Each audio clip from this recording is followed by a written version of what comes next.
aeronave Buffalo C-115, de fabricação canadense, é uma das 24 unidades adquiridas pela FAB. Motor radial 9 cilindros Continental. Canhão antiaéreo M1, 90 mm, utilizado durante a Guerra na Coreia em 1950.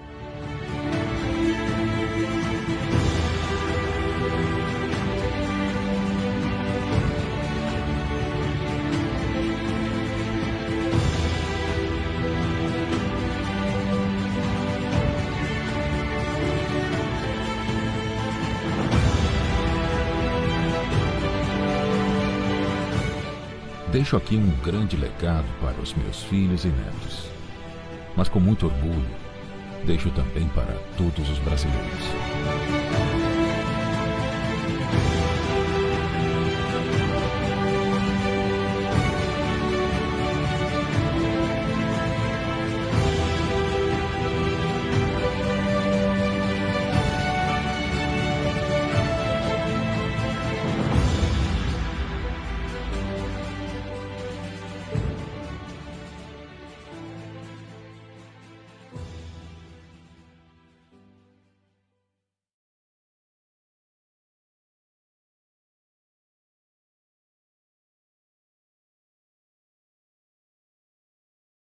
Olá, boa noite a todos que estão nos acompanhando. Meu nome é Ricardo Hartmann. E meu nome é Julia Kober. E estamos começando o 7º episódio do Vozes do Vale.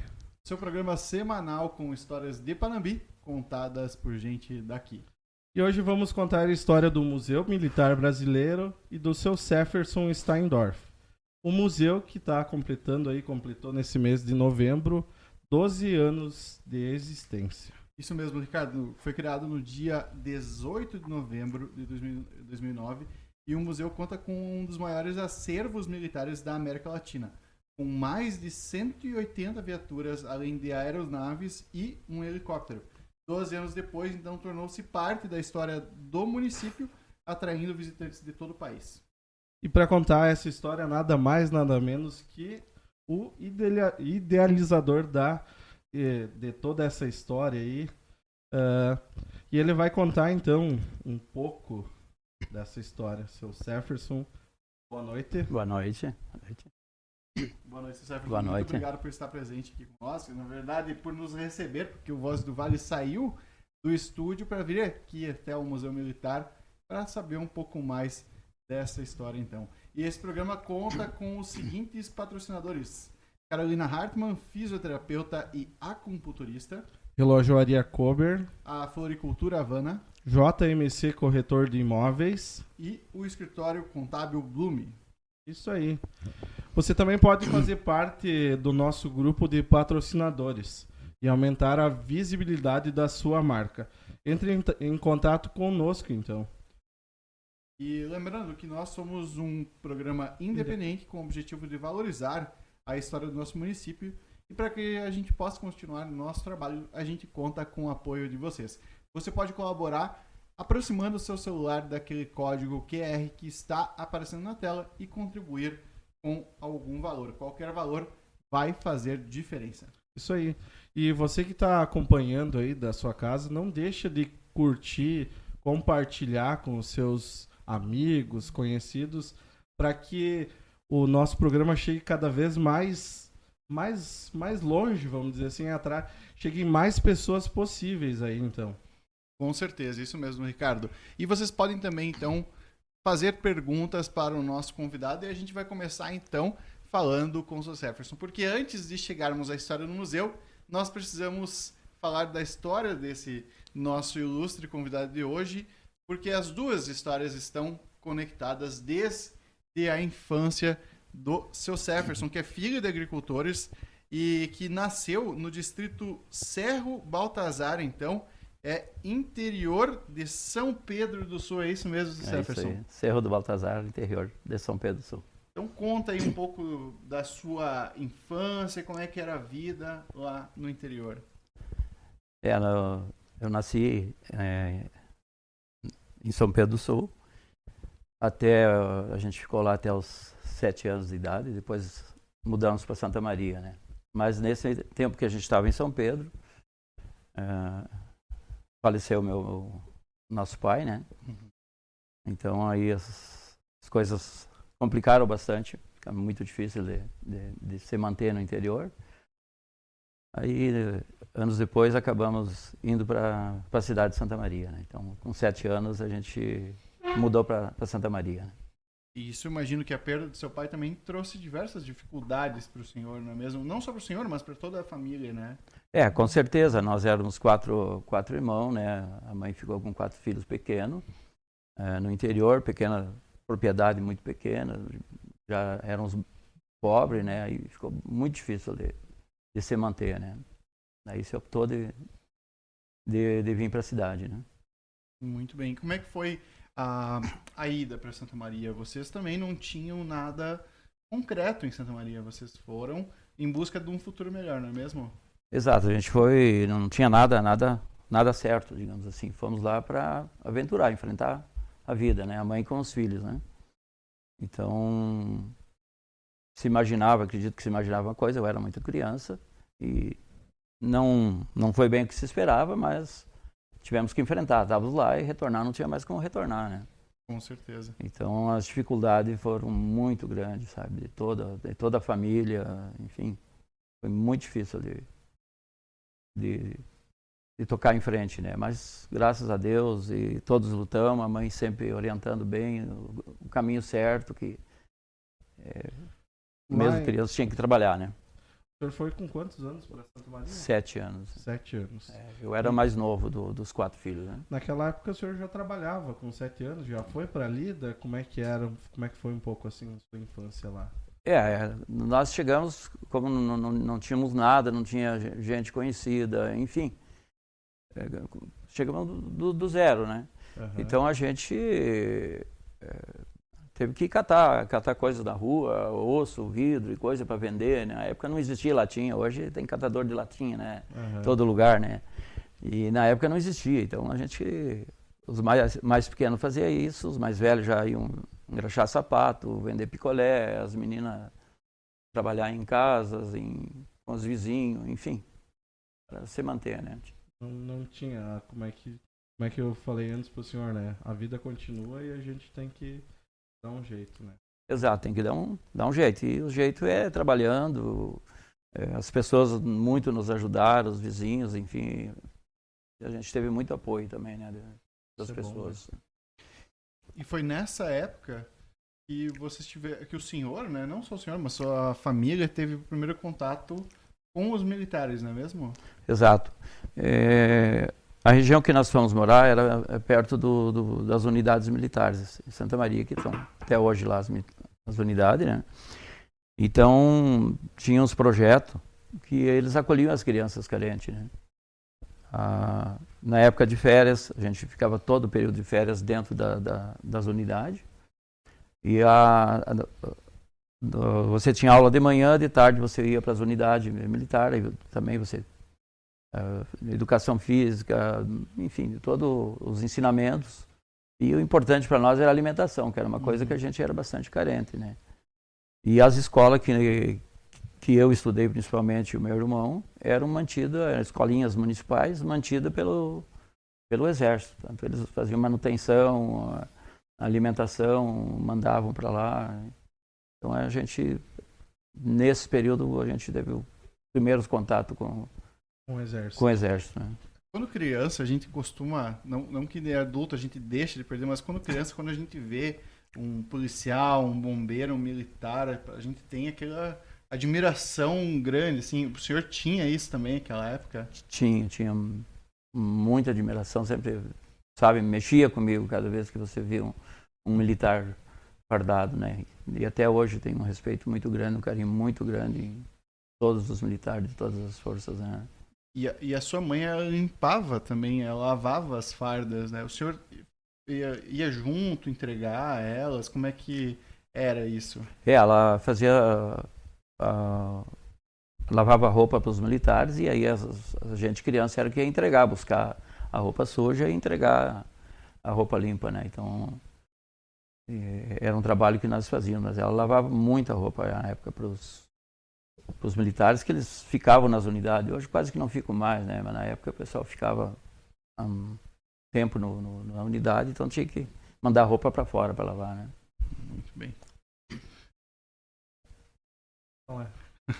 E eu quero saber um pouco mais também, né, que você teve uma aproximação com um sargento, né? Um dos sargentos ele passou também a convidar, além de vocês ter toda essa questão do alimento, teve um sargento que passou a convidar a família a fazer as refeições na casa desse sargento, não é mesmo? A gente tinha um dos vizinhos nossos, o sargento Walter Vieira Souza. E nunca esqueço o nome dele, foi um homem muito bom, muito nos apoiou.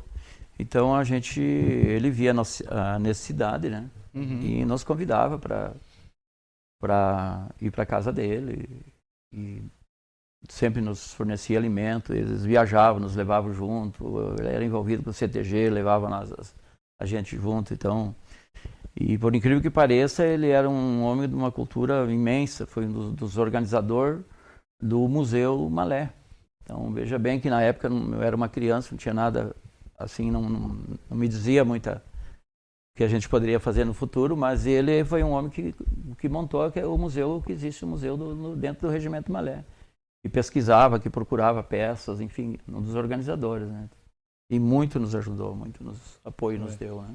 Depois de vários anos aí, foram se aproximar de uma outra maneira, né? Exato, ele faleceu novo, a gente não pôde, depois que eu comecei esse trabalho, a gente não pude apresentar para ele, porque já estava falecido, mas a gente nunca se distanciou da família dele, dos filhos, que também faleceram vários, se criaram junto, a gente se criou junto com eles, né? Então, mas os que estão vivos, a gente sempre mantém contato com eles, né? Muito bem. E como o Ricardo estava falando antes, quando a gente está numa situação, a gente precisa se virar muitas vezes, né? E o senhor teve que se virar de várias maneiras. O senhor trabalhou, como o senhor estava falando, né? Catando ossos, catando sucata, e depois o senhor também trabalhou como vendedor de jornal. Eu quero saber um pouco como é que era esse trabalho. A gente na época vendeu meio de tudo que era possível. A gente vendeu tempero verde, rapadura, picolé, pastel. A gente vendeu o que tinha oportunidade de a gente fazer, a gente fazia, né? Mas eu também, muito novo, comecei a vender o jornal em Santa Maria. A gente ia de madrugada, às vezes 1h da madrugada, principalmente no final de semana, esperar o jornal sair para já sair e entregar jornal. Mas essa época o senhor já era um pouco mais velho? Eu não consigo te dizer assim a idade exata, assim, mas era criança. Coisa assim de 12 anos. 13 anos. 12, 13 anos, né? Então eu vendia o jornal A Razão, que hoje já não existe mais, um jornal muito bom e tem um carinho muito especial sempre, porque me apoiaram muito, era muito bom pra gente, né? E passando depois um período, a gente vendeu outro jornal, começou a vender em Santa Maria o jornal A Plateia, que é de Santana do Livramento, que eu acredito que existe até hoje, né? Lá de Santana. E era um jornal que tinha bastante venda em Santa Maria. Deixa eu ver só. Então eu vendia esse jornal, eu e meu irmão também vendia, né? Sim. E aí a gente teve uma evolução muito grande na época, que quando nós conseguimos vender o jornal a 0 hora. Lá em Santa Maria. Lá em Santa Maria a gente vendia. Era tipo como é que é? Me fugiu a palavra aí agora. O senhor era um exclusivo, então, assim, do 0 hora. Nós passamos a ser um bom vendedor. Isso é importante, né? Tanto que no período, depois que nós paramos de vender jornal, eu tinha uma das principais ruas de Santa Maria, porque era definida as ruas, e cada um tinha a sua localização, né? Que é a Rua Doutor Bozano. Então essa rua eu vendia, era a minha rua de vender 0 hora, então a gente foi fazendo cliente e amigo. O senhor trabalhou em algo ligado a dentista. Como é que é? Protético. O que faz um protético aí, para nós entender que eu li ali e não entendi muito direito. Um protético, ele faz prótese, dentadura. Na época o que se fazia era ponte móvel, enfim, dentaduras e dente de ouro. se fazia na época também, né? O senhor era bem jovem na época, Bem né? jovem. E eu tinha 2 serviços nessa época. Eu trabalhava de noite no matador de galinha e de dia era protético. De dia era protético. Trabalhava nas duas, só que daí comecei a dormir nos 2 serviços, né? Ah, não. Daí não dá, né? Tava trabalhando bastante também, trabalhava né? demais. Claro que trabalhava meio-dia com protético, né? E aí veio a oportunidade as 2 pessoas me aumentavam o valor para me parar de trabalhar de ambos. E eu optei de ficar no matador de galinha, né? Ah, entendi. Deixei de ser protético, meu irmão continuou, né? Ficou vários anos depois trabalhando. O senhor veio cedo para Panambi, né? Nós nos mudamos para cá em 82 ali. O senhor tinha que idade na época? Uns 24. 24. Mas é interessante que o senhor conheceu ainda adolescente a sua companheira atual, não é mesmo? Janete? Nós namoramos uns quantos anos, acho que uns 2 anos aí. E eu, no dia que eu fiz 18 anos, eu casei, exatamente no mesmo dia. Deu a coincidência de ser um sábado. Olha só, no seu aniversário? No meu aniversário, quando deu 18 anos, eu casei. Eu lembro que a mãe ainda teve que assinar para me poder casar, né? E me chama muita atenção que o senhor já possuía casa própria. Sim, nós tínhamos um morro lá em Santa Maria, uma casa própria, uma casa bem humilde, com o apoio da mãe e da família da minha esposa, muito me ajudaram. Uhum. Mas tinha uma casinha com as coisas necessárias, o básico tinha dentro de casa, sem dever nada para ninguém. Dever favor para um monte de gente, mas financeiro eu não devia, né? Muito. E conta um pouco como é que foi, como vocês se conheceram, foi na escola, como é que foi isso? Eu no trabalho e ela na escola, né? Então aí eu já estava trabalhando numa empresa de reciclagem de metais, uma sucata, como se chamava, né? E ela estudava numa escola perto. Passava por ali, onde a gente estava. Como eu não ia para casa ao meio-dia, ficava ali, então no horário da 1 e pouco, estava na frente do serviço, né? E ali a gente se conheceu, né? Nesse período. Né? Não, coisa boa. E então vocês tiveram então o Douglas, né, o primeiro filho, e foi logo depois que vocês tiveram o Douglas que vocês se mudaram? Como é que foi? Quando nós mudamos, o Douglas tinha, acho que em torno de 2 anos. O senhor já trabalhava com sucata lá em Santa Maria? Sim, eu fui empregado ali uns quantos anos de uma sucata, foi onde eu peguei o conhecimento. Logo que o senhor saiu do matador de galinha, foi trabalhar com sucata? Ou teve eu saí do matador de galinha 10 horas da manhã, 10h30 eu estava empregado na sucata. Olha só. Mas eu já fazia uns bicos nessa sucata, quer dizer, quando dava uns tempinhos eu ajudava lá e ganhava uns trocos por essas ajudas, né? O senhor tem uma história um tanto inusitada, né? Quando o senhor veio morar para Panambi, certo? A gente chegou aqui em Panambi e no mesmo dia já queria voltar. Exato. Quando a gente chegou, estava chegando, ainda estava com uma boa parte da mudança em cima do caminhão. Deu um temporal de vento, destruiu a nossa casa toda. Sim. E os móveis que ainda estavam em cima do caminhão também destruiu quantidade, né? Sim. A casa era alugada. E aí deu temporal, graças a Deus, ninguém se machucou, foi só danos bastante, porque acabou o pouco que a gente tinha. Acabou? É triste, né? Mas teve gente que ficou bem pior, pessoas se feriram e perderam as coisas, todos os bens também, né? E passou o temporal, foi questão de minutos, começou a chover. E essa chuva não parou mais, não parava de chover. Foi acho que das maiores enchentes que o município teve, né? Voltamos então, Julian Kober. Isso aí, um pequeno problema técnico, mas faz parte quando a gente está fazendo o programa ao vivo. Eu vou ler rapidinho aqui alguns comentários. A Edione Raquel Focking botou muito interessante. Obrigado, Edione, por estar acompanhando. A nossa amiga Janete Kepler-Victor também mandou aí uma mensagem. A gente já fez aí uma correção. Espero que o áudio esteja melhor agora. E o nosso amigo também, Cláudio Dias, botou orgulho da nossa terra, programa top. Muito obrigado, Cláudio, por ter curtido, comentado e também compartilhado o programa. Isso é importante também, vocês compartilharem para que a gente possa levar nosso trabalho para mais pessoas, né? Mas então a gente estava falando da sua vinda para Panambi, seu Jefferson. Eu quero entender a logística de ter vindo para Panambi. Por que o senhor escolheu o nosso município? Eu já viajava para todo o Rio Grande do Sul, todas as cidades do Rio Grande do Sul eu visitava na época como funcionário em Santa Maria, né? Então, em Santa Maria, em Panambi, é uma cidade que sempre me chamou a atenção e fiz uma amizade muito boa, apesar de não morar aqui.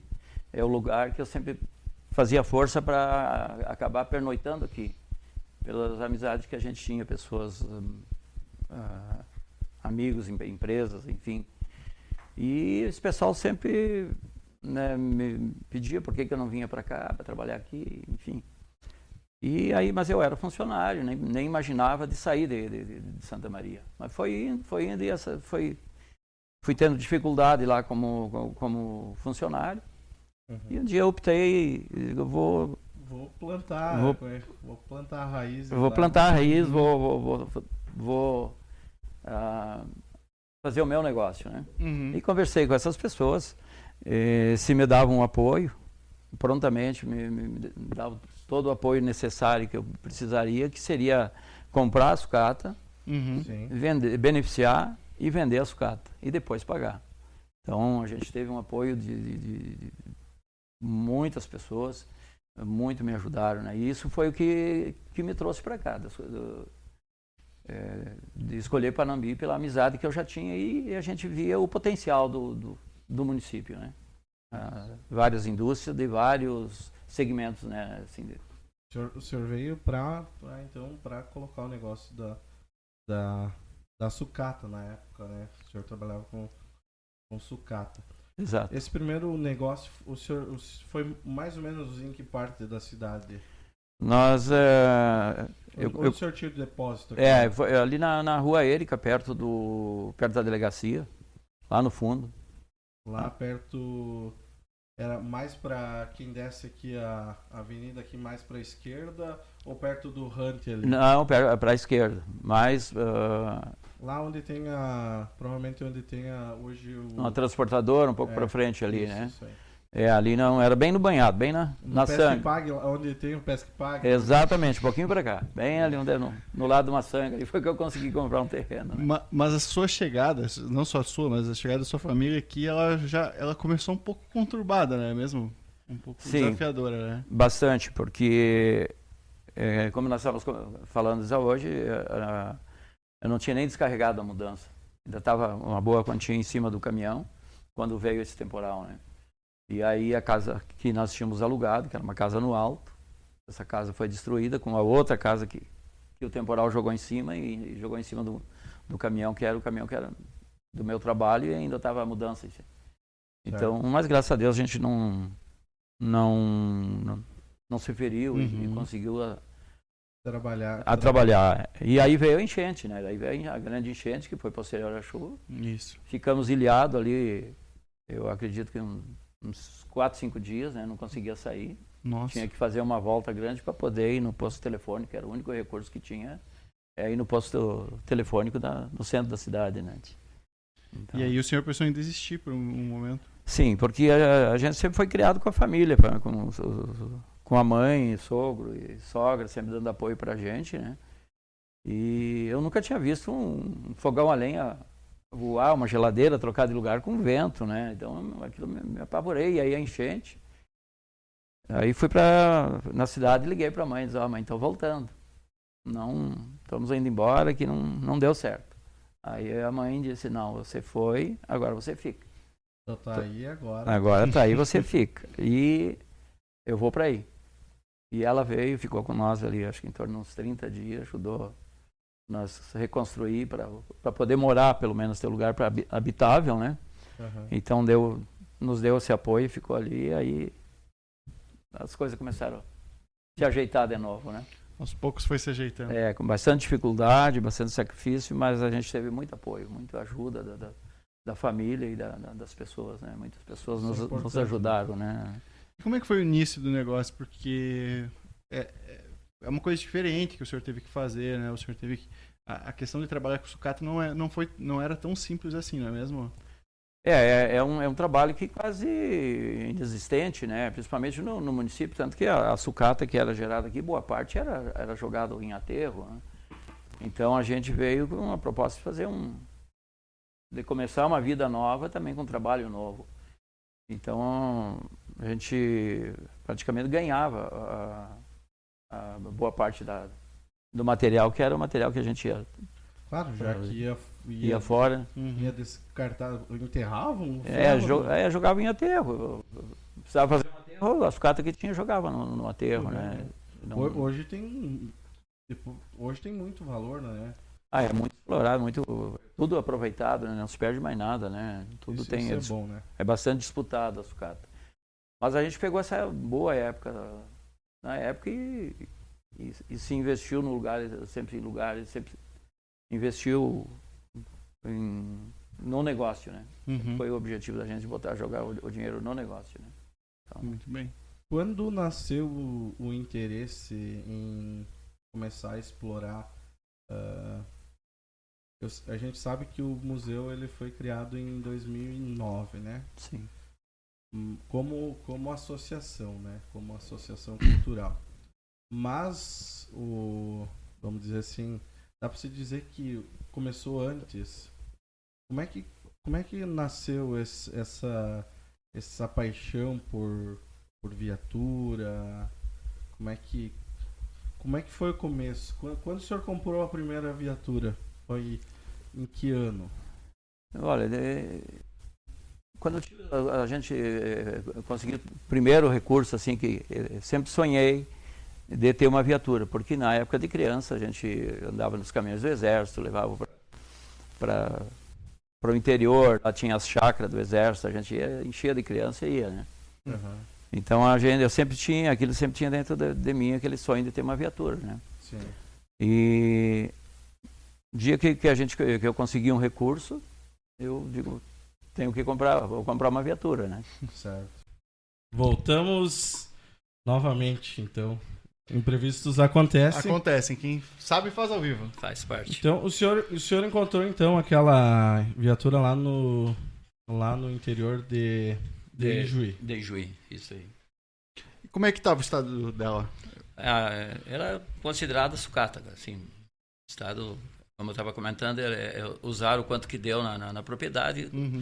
No momento que não deu mais, encostaram para um lado lá e deixaram. Mas o proprietário sabia o que ele tinha, né? Ele valorizava e ele tinha projetos de ele restaurar para ele, né? No fim, a gente foi negociando até que acabei adquirindo. E aí o senhor começou o trabalho de restauração. Nós trouxe para Panambi e nós começamos a restaurar. Só que faltava muitas peças, né? Muitas peças que não tinha recuperação, né? Mas a estrutura estava boa e fomos recuperando, adquirir uma peça num lugar, outra no outro, e na época era mais fácil, porque existia bastante viaturas ainda em desmanches, enfim. Tipo, 30 anos atrás, nós estamos falando aí de começo da década de 90, né? O senhor falou que o senhor teve que comprar uma outra viatura igual para fazer. Exato, eu tive que adquirir outra para poder fazer e deixar ela original, né? Então, qual que é o modelo dessa primeira viatura? É uma Dodge Commander. O senhor tem ela aí ainda? Tenho. Tá aí. Hoje está em Santa Maria. Ela foi para. Está numa unidade militar lá. Foi para abrir um desfile. Opa! Ela é uma Dodge Commander, que é a viatura do comandante, né? Para abrir desfile, enfim, transportar o comandante. Né? Quanto tempo durou a restauração? Em torno de uns 3 anos por aí. 3 anos.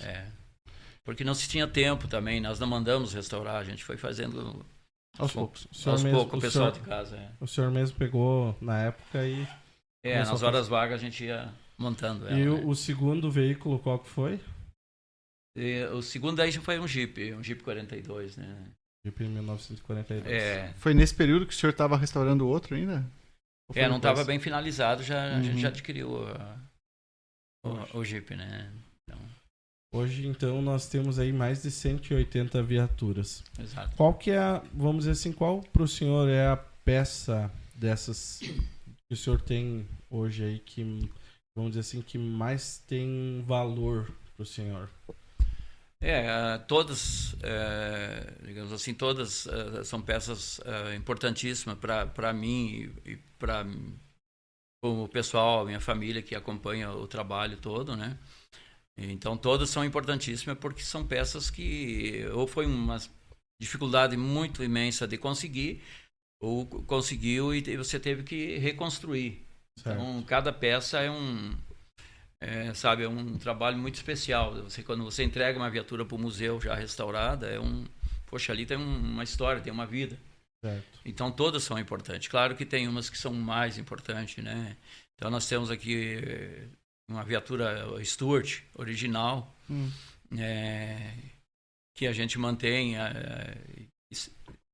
faz vários desfiles, unidades militares, a gente já cedeu várias vezes para desfilar, e ela é original, toda original, com motor radial e a diesel, porque na época da Segunda Guerra eram muito poucas viaturas a diesel, e essa chama atenção, e além de estar com motor radial, ela é a diesel, e está original, então é uma peça bastante especial, né? Sim, diferente, né? Vale lembrar que para quem conhece aí, para quem não conhece o museu, né? Nós temos dessas viaturas, nós temos de vários lugares do mundo, né?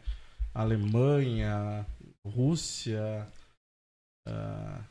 Nós temos de vários países. Nós temos a Holanda, Inglaterra, Japão, a Argentina, temos viatura produzida na Argentina também, todas as viaturas militares que participaram de algum evento, né?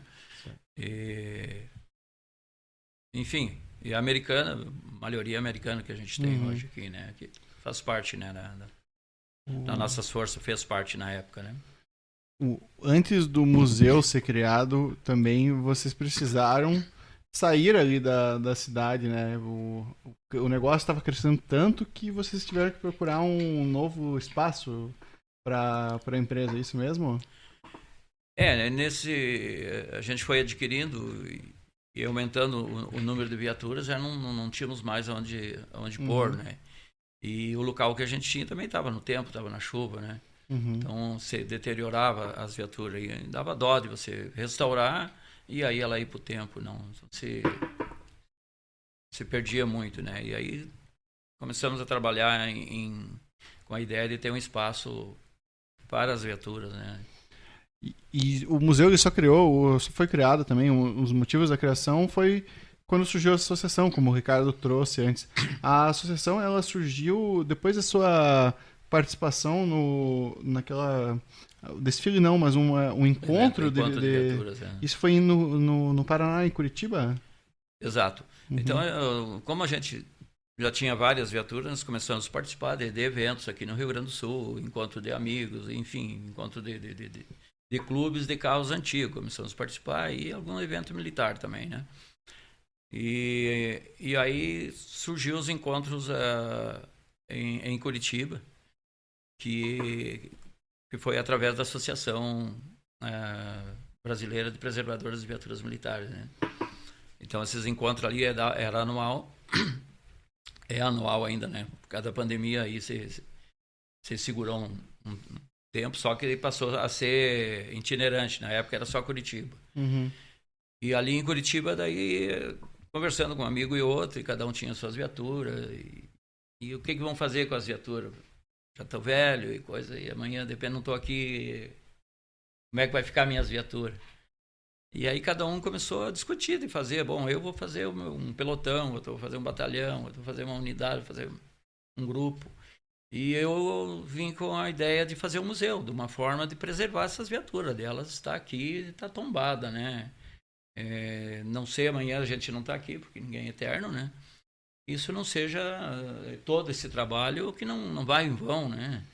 Porque é um trabalho que só quem está dentro para saber o que você precisa fazer até você chegar, primeiro até conseguir adquirir hoje, comprar uma viatura, depois até você conseguir deixar ela em funcionamento e original, né? Porque não adianta você pegar uma viatura e começar a botar um pedaço de um pedaço do outro, ela tem que ter a originalidade dela, né? Manter, né?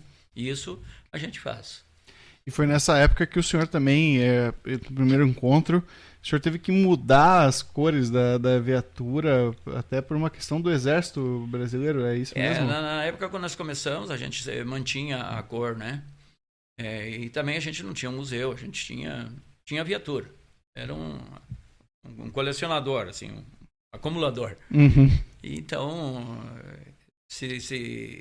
era uma exigência que tinha na época de trocar a cor, e a gente acabou não trocando, e depois precisamos trocar as cores das viaturas. Mas uma coisa normal, sem maiores problemas, né? Então, hoje, como viaturas dentro do museu, se ela vir de uma unidade da forma que vem, a gente até mantém aí, né? Hoje, mas não sai para rua, não pode sair para rua, né? Muito bem. E criado o museu, começaram a trazer mais coisas.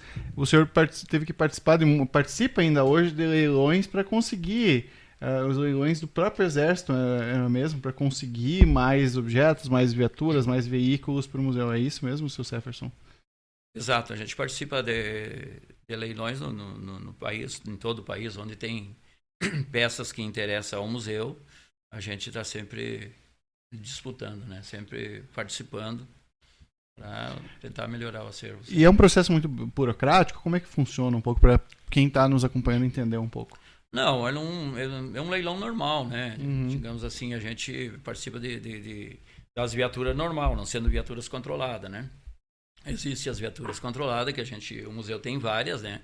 Aí é um processo mais burocrático, precisa seguir umas regras ali, que o museu tem todas, o que é exigido, né? A gente está adequado a adquirir todas as viaturas que serão disponibilizadas à venda. A gente tem condições de comprar, está habilitado para isso, né? Muito bem. O Mauro Molon comentou o seguinte: já estive no museu, muito bom, vale a pena. Parabéns pelo trabalho, então, do senhor. Obrigado. E aquele homem do Uruguai, que eu comentei antes, né? Ele pediu para falar o nome dele para o senhor, é Winston Luiz. Grande colaborador, grande Opa, amigo. Já conhece, então. Grande colaborador do museu, já veio várias vezes aqui, nos apoiou com informações, já visitamos diversas unidades militares no Uruguai, junto com ele, a gente viajamos muito para o Uruguai e ele nos visitava muito, então só esperando passar a pandemia, que graças a Deus já está passando, vamos visitar ele e aguardar ele nos visitar. Mas muito apoiou o museu, sempre foi um grande apoiador, incentivador. Muito bem. O Gustavo de Brito mandou um boa noite lá do YouTube, e o Fernando Ismério também mandou boa noite, e o Daniel Saura também mandou boa noite. Muito obrigado a todos, boa noite para vocês todos que estão nos acompanhando e que estão prestigiando o nosso programa. Aí. E... Seu Jefferson, a gente vê que a gente está falando muito das viaturas, mas também temos os tanques, temos outros veículos.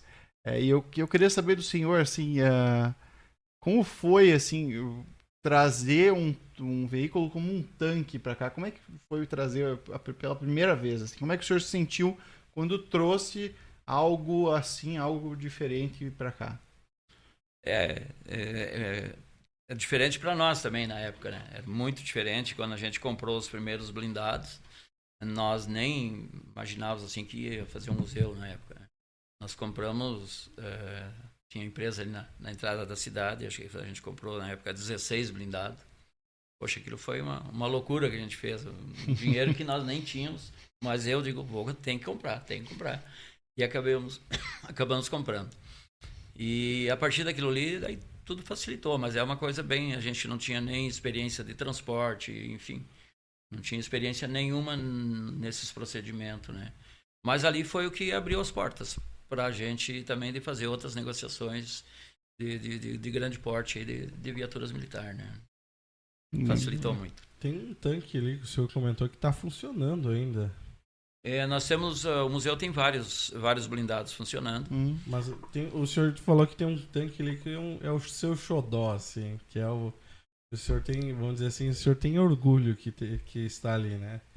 A gente tem o Stuart, esse que eu comentei. É uma viatura que está com motor radial original, né? Que é mantido para o nosso querido amigo colaborador, Capitão Paiva, né?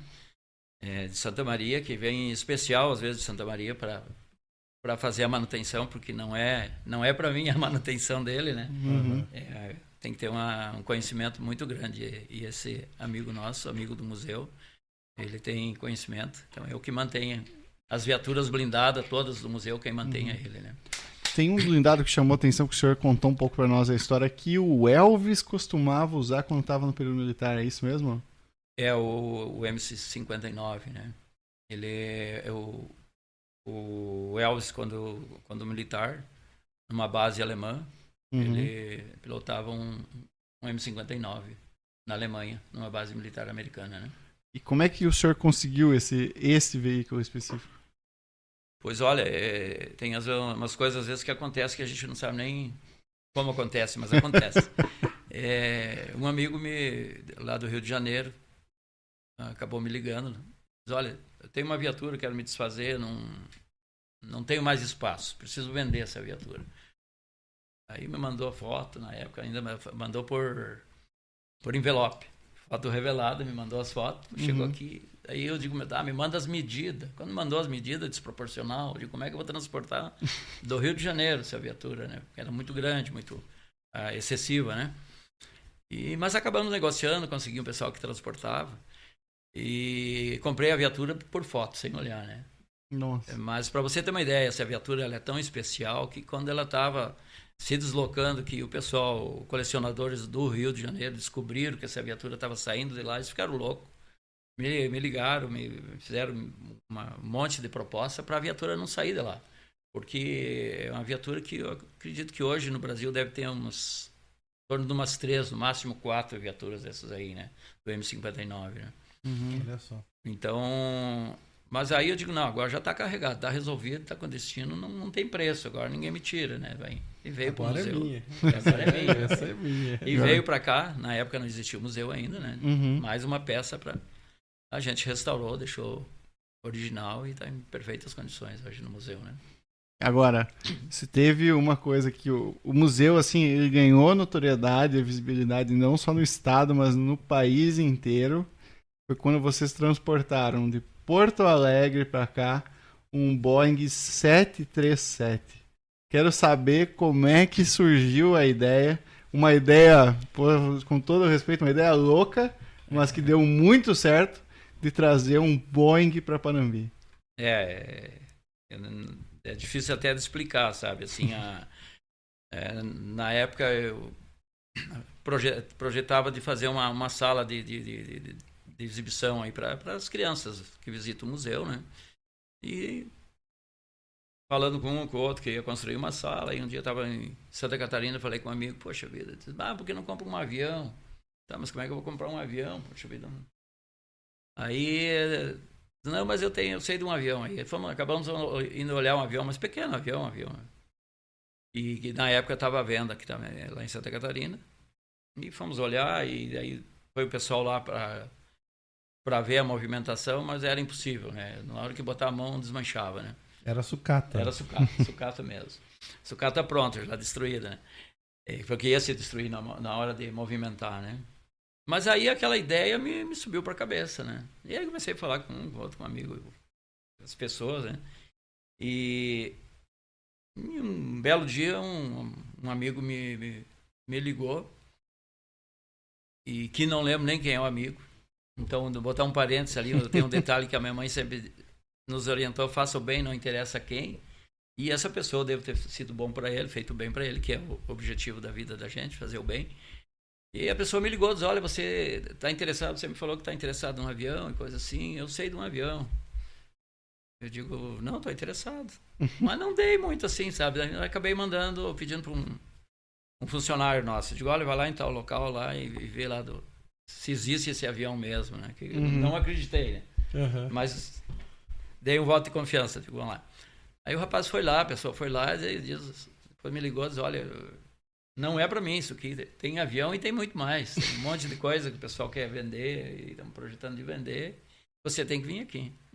Mas eu digo, poxa, como é que eu não imaginava assim um custo de um avião, como que eu ia comprar um avião? Esse avião estava voando? Eles estavam voando e vieram a Porto Alegre voando, os Os dois aviões. Vieram, chegaram voando ali, né? Voando sem problema, né? Voava normal, né? Assim. O senhor falou que esse avião, ele estava voando pela TAP. Ele era propriedade da TAP. Da Era TAP. propriedade da TAP. Esse primeiro aqui, ele estava voando, quando a TAP voltou para a TAP, ele estava voando na União Soviética. E o outro voava nos Estados Unidos. E aí eles recolheram esses aviões. Daí decidiram vender pro... Daí eu acabei indo lá, negociei, tá. Daí fazer o negócio até não foi tão difícil quanto eu imaginava. Digo, tá, mas e agora mexer esse bicho? Agora vamos levar lá pro... Como? Então, é coisa que a gente não pensou em nada. Pensou em fazer um negócio. E poxa, um sonho, né? Não tinha nem palavras, assim, da forma que a gente ficou, no momento que conseguiu fechar o negócio. Está realizado o negócio. Chegamos em um ajuste, que acho que ficou bom para ambas as partes, né? Daí eles agora vamos para a operação. E aí a coisa complicou aí, que veio o difícil, porque até então que a gente sabe de Brasil, não teve nenhuma operação desse porte de uma aeronave, né? Acho que eu acredito que foi a primeira operação no Brasil de transportar uma aeronave desse porte, né? 400 quilômetros, né? 400 quilômetros. Então, até ali você teria que achar uma forma de como adequar uma aeronave em cima de uma plataforma, de uma carreta, né? Mas o pessoal muito nos apoiou, nossos funcionários da empresa SS Guindaste, né? Nos deram um apoio muito grande e achamos uma forma e colocamos. Tá, agora está em cima da carreta. E agora? Como que vamos sair? Agora tem que levar até Panambi, tem que né? levar. E tivemos que sair por dentro da cidade. A gente não conseguiu sair ali no aeroporto Salgado Filho pela parte que seria mais fácil. Não foi permitido passar na pista, né? Ô, louco. E aí tivemos que sair uma parte bem central ali de Porto Alegre. Então, nesse aí, nós tivemos que cortar a rede telefônica, tirar a placa de propaganda das empresas, da frente das empresas, subir em calçada, rede de alta tensão. Então, ali envolveu um aparato de pessoas. Foram quantos dias para conseguir trazer até aqui? Não, depois que ele chegou na rodovia, aí foi tranquilo, né? Foi mais então, tranquilo. o nosso problema, a maior dificuldade era tirar de dentro do aeroporto, de Porto Alegre lá. Exatamente. Então, aí quando chegava no viaduto, tinha que murchar os pneus da carreta para poder passar, depois encher. Então, foi muito complicado. Então, mas a gente teve um apoio muito grande, assim, sendo pela nossa equipe, mas o pessoal do trânsito de Porto Alegre, Brigada Militar, aí envolveu tudo, a companhia telefônica, a companhia de energia, envolveu todo esse pessoal para poder sair dali, né? Bom, né? E aí depois, quando a gente caiu na rodovia, a Polícia Rodoviária Federal nos deu um apoio imenso de saída até chegar no portão do museu. Então a gente teve um apoio. E depois que estava na rodovia, daí veio tranquilo, né? Tava bem. Mas foi uma operação que eu te dizer, só fiquei tranquilo quando estava aqui dentro. Aí depois o senhor decidiu trazer outro. Exato. Não, a gente acabou fazendo a negociação, as duas aeronaves juntas. Só que a outra teve uma retenção, daí ficou acho que 1 ano e pouco retida, né? Tem problemas internos lá, né? Então, mas aí nós já estava perito, né? Já estava um expert em Aí a gente já sabia o caminho. Já sabia como fazer. Sabia como fazer, as pessoas, o jeito de cortar, porque as asas têm que ser cortadas, né? Dá dó, mas não tem outra alternativa se não for cortada, né? Então, a gente já sabia o jeito, facilitou mais, né? Então, veio bem mais tranquilo, né? Quantas aeronaves vocês têm hoje? Hoje nós temos 14 aeronaves. 14? Dentro do museu não estão todas, né? O museu não estão prontas. E então a gente tem, ao todo tem, claro, tem algumas aeronaves dessas 14 são sinistradas, né? Tem um caça, inclusive, né? Nós temos dois caças acidentados, né? Então nós temos 2 aviões, dois Buffalo, né? Também são 2 bandeirantes. Teco-teco. Aí tem os T-25, né? Também a gente tem. E aí hoje, essa semana saiu a autorização de um outro helicóptero que nós tínhamos adquirido, né? Opa! O H1. Essas aeronaves, esses helicópteros a gente adquire e aí vai um processo aos Estados Unidos, que os Estados Unidos têm que autorizar, né? Ô, louco. Então, essa semana saiu a autorização dos Estados Unidos permitindo dessa aeronave vir para o museu. Essa norma, essa regra aí, que o senhor comentou a última vez que a gente esteve aqui, que passa pelo cunho dos Estados Unidos como uma forma de segurança deles em relação a nós, como é que...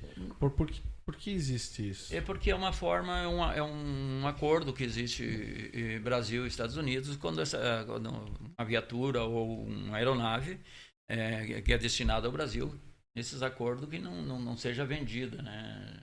Acredito que seja dessa forma, para ela não ser vendida. Então ela não pode ser reutilizada como aeronave ou como viatura, né? Isso, então, entendido. Dessa forma, né?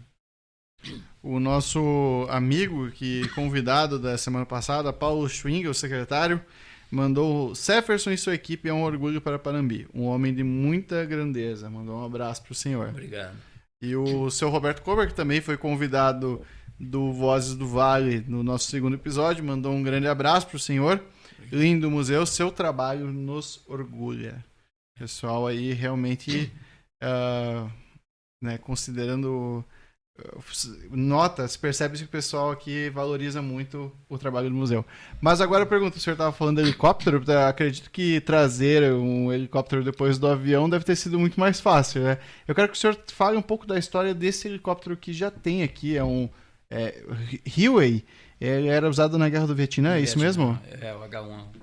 Como é que vocês conseguiram esse helicóptero? Nós conseguimos num leilão da aeronáutica, né? Essa aeronave estava em São Paulo, né? No parque lá da aeronáutica. Então a gente adquiriu num leilão.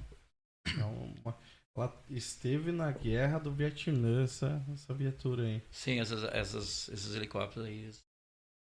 Praticamente todos acho que participaram ali. Não lembro o número, mas foi um grande número de Qual é a viatura mais velha que o senhor tem aqui hoje?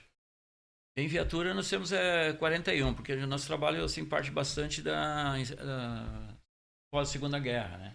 Pós-segunda guerra. Tem esse trabalho de curadoria, então, de selecionar, de focar. Exato, mas nós temos aqui, equipamentos, né? Que seria a hipomóvel, né?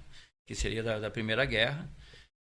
Nós temos canhão Krupp, carroças Krupp, que eram na época do cavalo, né? Sim. Então a gente tem várias peças, temos cozinha... Nós temos um conjunto todo de hipomóvel, né? O senhor até comentou que andaram dando uns tiros ali. O canhão, em 1908, foi restaurado com um grande apoio do nosso exército, com a AD3. Nos apoiaram muito e tudo aconteceu por apoio do exército, né? Da nossa unidade aqui da região, né? Então esse canhão está tirando, está funcionando em perfeito funcionamento, tá? Em condições de uso, né? Não fique com ideias aí, pessoal. Não. Agora, me chamou muita atenção que o trabalho do museu ele sempre foi muito reconhecido e a ponto de que surgiram várias propostas para transferir o Museu de Panambi, inclusive para levar para Santa Maria, Gramado, até pro Beto Carreiro, é isso mesmo, Sr. Seferson? Exato, a gente na época quando estava para fundar o museu, né? Então a gente teve várias propostas o Beto Carreiro, nós se reunimos na época com o próprio Beto, depois com o filho dele, com o Alex, a gente fez reunião lá com ele. Chegamos bem perto de acontecer lá com o Beto Carreiro. A cidade de Porto Belo também era para nós, também existia proposta em Santa Catarina. Gramado, por diversas vezes também a gente teve a oportunidade de seguir em frente as negociações, né? Mas acabou não acontecendo. Santa Maria, o prefeito de Santa Maria na época, o grande amigo César Schirmer, né? Ele tanto que conseguiu destinar uma área para um museu que está até hoje destinada essa área para um museu exclusivamente se for para o museu. Se não for para o museu, essa área retorna, né? Mas hoje eu vejo bastante dificuldade. Não existe mais essa possibilidade pelo investimento que a gente fez aqui. Então, e cada vez está se fazendo mais, né? Então é impossível hoje de movimentar, né? Isso aí, né? Então não tem. E a gente está bem aqui. Não estamos num lugar de turismo, enfrentamos bastante dificuldade por estar distante de um centro, nós não temos um aeroporto.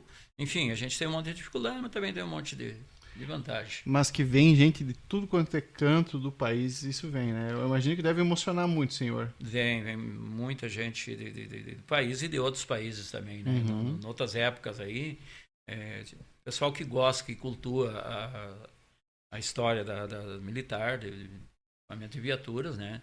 A gente recebia pessoal de vários países aí, não só Brasil, né? Mas, enfim, no Brasil hoje a gente está recebendo todos os estados do Brasil, tem pessoas que vêm exclusivamente para visitar o museu. E a gente, eu nem sempre tenho tempo de conversar com essas pessoas, mas muito gostaria de ter o tempo e conversar, e discutir com eles, e trocar ideias, né? Mas quando dá a oportunidade que eu tenho umas folguinhas de tempo, eu fico lá na frente e vou conversar com o pessoal. Eu gosto muito disso aí. Muito bem. E, bem, a gente estava falando da questão do reconhecimento. Eu contei para o senhor que em algumas ocasiões, fora de Panambi, conversando com militares, os militares, quando a gente fala que é de Panambi por um militar de outra cidade, ou até de outro estado, já falam logo do Museu Militar de Panambi. Eu queria saber por que o senhor acredita que você se tornou essa referência tão grande, não só para a nossa região, para o nosso estado, mas para o país como um todo. Como é que eu vou dizer? Talvez, acredito que seja pelo trabalho, né? Que a gente tem um objetivo, tem uma linha aonde nós queremos chegar e o que estamos fazendo um trabalho sério, um trabalho humilde, um trabalho com carinho. E as pessoas enxergam o trabalho que a gente vive. Eu vivo o museu, não sou um museu para explorar, é um museu para, digamos assim, não, ele só ganhar dinheiro. Não. Eu vivo a história, quero manter a história. É amor. Amor, eu vivo. O museu é a minha vida, a gente vive esse trabalho. Tanto que a gente não tem sábado, não tem domingo, enfim, a gente consegue fazer esse trabalho direto. Então, eu acredito que seja uma dos fatores também. E o museu é bem diversificado, né? Então... E não à toa que o senhor também recebeu várias condecorações de reconhecimento das nossas Forças Armadas, né? O senhor tem uma ideia de quantas condecorações já foram? Não tenho. Mas perdeu. A gente tem um orgulho muito grande, assim, sabe?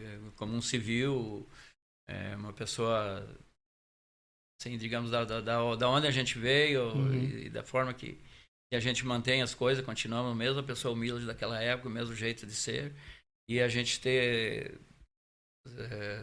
homenageado de tantas formas como eu já fui, né? Então, o senhor comentou que o senhor recebeu um prêmio que poucas pessoas receberam. Qual foi esse prêmio aí, essa condecoração? A condecoração, eu tenho a medalha do pacificador, que é uma grande medalha, um orgulho muito grande, uma honra muito grande. E agora, ultimamente, nós recebi a medalha do Exército Brasileiro, né? Uma medalha para civil também muito...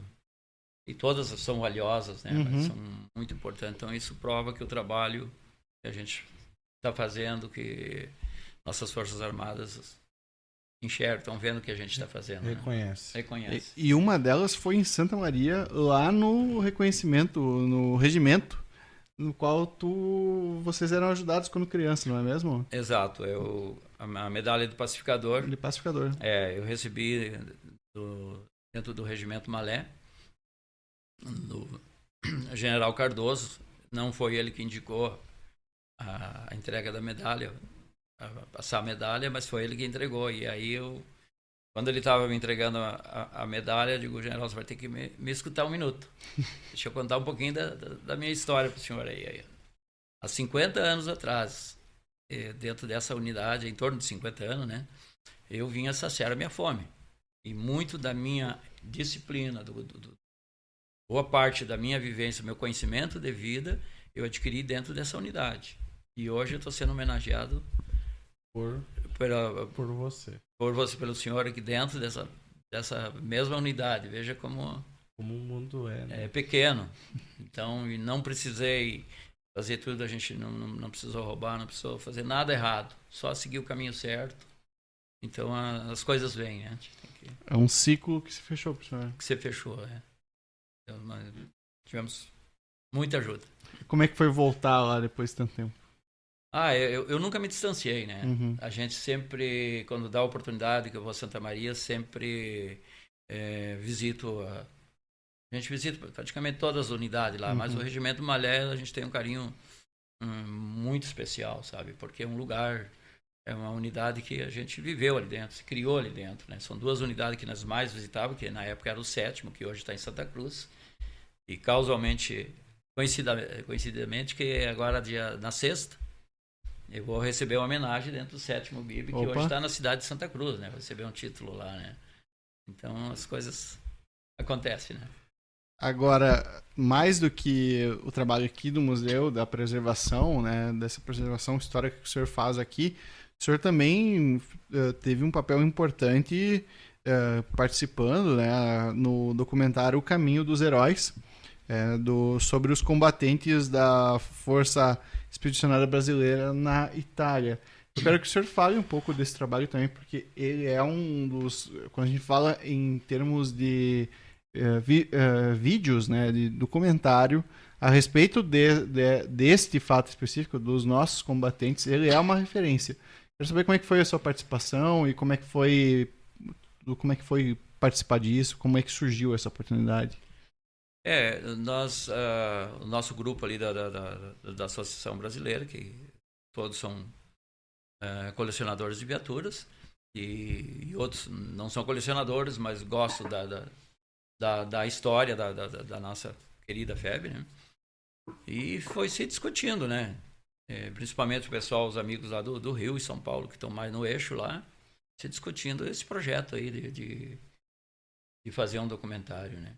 E foi amadurando essa ideia, e foi que se reuniu, conseguiu reunir 25 pessoas para representar os 25 mil soldados que foram. Veja a responsabilidade.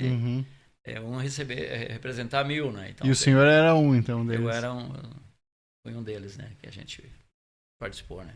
O senhor foi, parece fardado, né? O senhor tem uma farda. Todos. Como é que foi?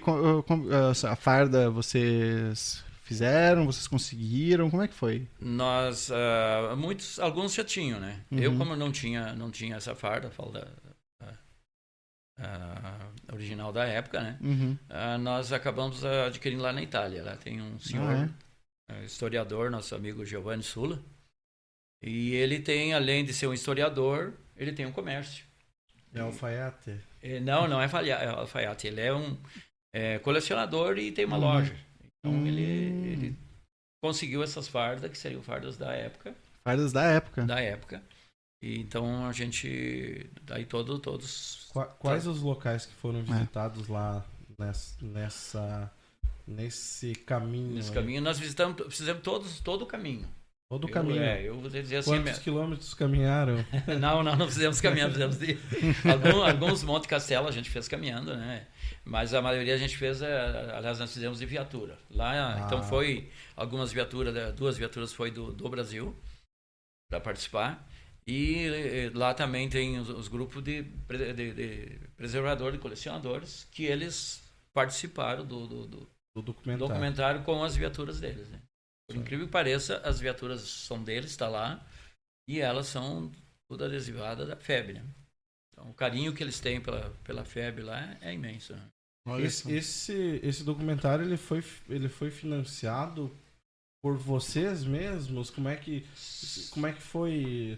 Ou como é que foi para fazer, montar? Teve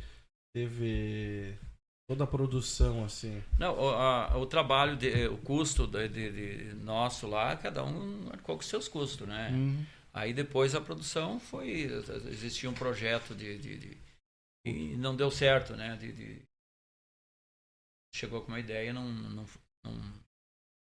deu certo. Não deu certo. Resumindo, aí ele ficou engavetado um bom tempo, daí depois apareceu uma produtora, uma empresa que se prontificou a produzir, né? Editar e fazer, fazer a produção. Exatamente, hoje tá então, aí. para quem tem interesse, é só procurar no YouTube aí que vai achar e vai contar com a participação do seu Jefferson lá. O Caminho dos Heróis. Como é que foi estar lá? Como é que foi passar por os mesmos lugares que os nossos combatentes aqui do Brasil estiveram?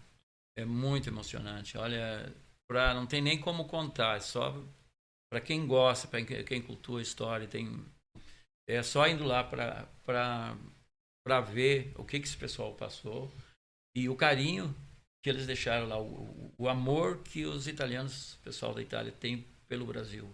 Então é muito emocionante. Olha, não tem palavras assim para descrever. Vai descrever. É muito emocionante. E o senhor tem uma parte do museu dedicada a guardar a lembrança desses combatentes, não é mesmo? Exato. Nós temos uma área ali que é destinada só à história da FEB, né? Estamos agora começamos com umas construções novas aí. E aí o objetivo é ampliar essa área e é onde a gente quer fazer vários cenários também, né? Para reviver Para reviver, exatamente. Mas nós temos um bom material, temos diversas viaturas e principalmente fardas e material que foi usado para a FEB. A gente tem grande quantidade. Para quem não conhece o museu, para quem não veio aqui no museu, essa parte da FEB ali, a gente teve aqui segunda-feira olhando, tem itens que foram usados na guerra. Eu vi ali que tinha medicamentos, tinha ração, né? Que não tinha comida não teve comida na guerra, se usava ração. Então, a quantidade, a riqueza que nós temos aqui, ela não se delimita somente à viatura. Claro que a viatura é importante, é o centro, mas esses pequenos detalhes, essa riqueza nas pequenas coisas também traz e é importante para manter a história viva. Essa é o Jefferson. Exatamente, então a gente sempre se dedicou muito à viatura até então, né?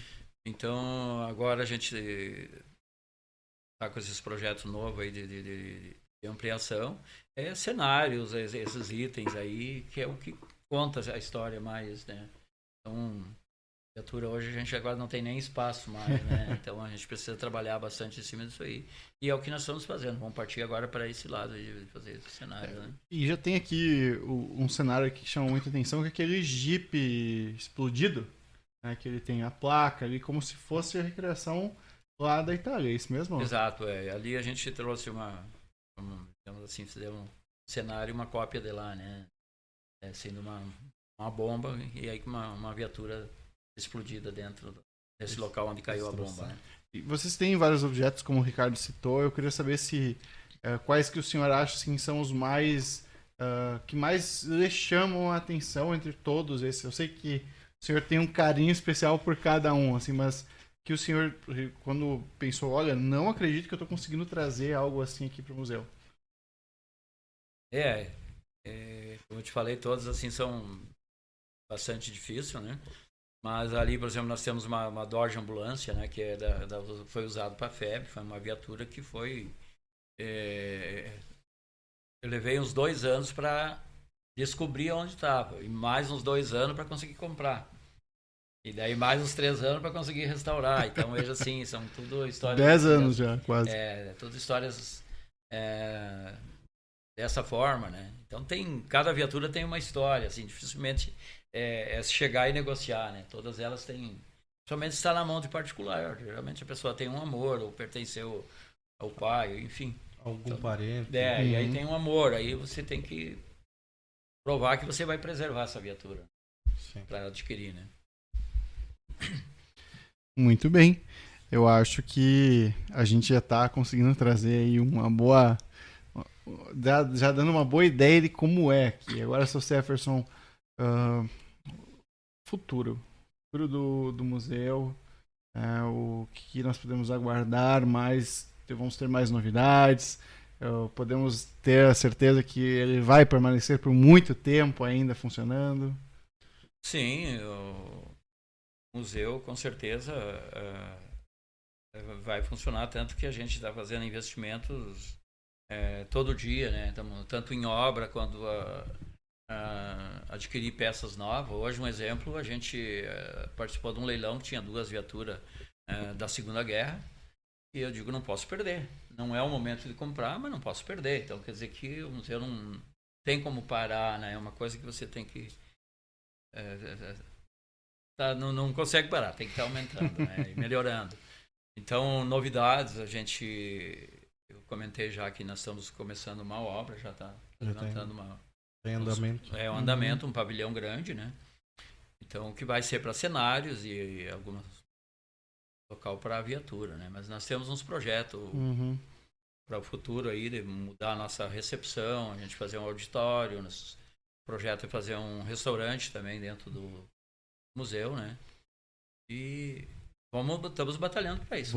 Botar ainda mais, colocar ainda mais os Panambi no cenário cultural, né? Exatamente. Com isso. Então, exatamente, é isso aí que a gente está trabalhando e não paramos. O senhor sempre teve projetos ambiciosos aqui com o museu, que acredito que a maioria deles parece ter dado certo. Tem mais alguma coisa que o senhor, de grande, assim, de ambicioso, que o senhor queria trazer para cá e que ainda não conseguiu? Olha, não tem coisas impossíveis, né? Digamos assim, mas até hoje, graças a Deus e o trabalho todo e o apoio da minha família, que sempre junto, a gente, assim, se não conseguir no momento, dá um tempo, deixa as coisas acontecer, daqui a pouco se ajeita. Então a gente, até é claro que a gente não sonha em coisas astronômicas, coisas dentro da realidade da gente, a gente está sempre conseguindo. Muito bem. Seu legado, o legado seu e do museu, qual que o senhor acredita que é? Assim, da sua história, da sua contribuição com o museu, de tudo que o senhor trouxe, qual que é o legado que o senhor deixa para a nossa comunidade, para Panambi no geral? Olha, o legado que a prova está aí, a gente lutar, ter, digamos assim, definido aonde você quer chegar, e humildade, honestidade, transparência e muita luta e baixar a cabeça e trabalhar. Não tem outra alternativa, não tem outra forma que não seja essa, né? O Éder Wolf Rodrigues mandou aço malê. E daí ele falou, um forte abraço ao senhor, pelo belo museu. Eu, Cabo Rodrigues, ele é Cabo Rodrigues, isso, aqui do Regimento Malê. Tive essa satisfação, junto com o nosso comandante atual, Alan Martins Gomes, de conhecer esse belo acervo histórico. Parabéns, um forte abraço. Então, obrigado. Ele deixa. E o nosso amigo Jetson Dain, do Escritório Líder, também deixa um forte abraço para o senhor. Ele deixa aqui, parabéns ao amigo pelo Museu Militar da nossa cidade. É uma referência mundial pelo seu acervo militar muito bem organizado e conservado. Abraço, então, a esse grande idealizador e ser humano. Eu acho Obrigado. Que não tem maneira melhor de encerrar, eu acho, essa conversa com o senhor do que justamente falando isso. E a gente também deixa aqui o nosso parabéns pelo trabalho que o senhor fez desde o início, a luta que a gente sabe, o senhor contando que a gente já tem uma noção de quanto o senhor lutou para trazer tudo isso aqui e manter isso tudo. Então, parabéns pelo seu trabalho. A gente que, né, Ricardo, entusiastas da história de Panambi, ver isso é um exemplo para nós. Obrigado. O que mais me chama a atenção é o amor, né? E exatamente. Deixar manter vivo toda a história em um lugar, não tem palavras para descrever. É isso aí. Então, pessoal, sem dúvida, a gente agradece.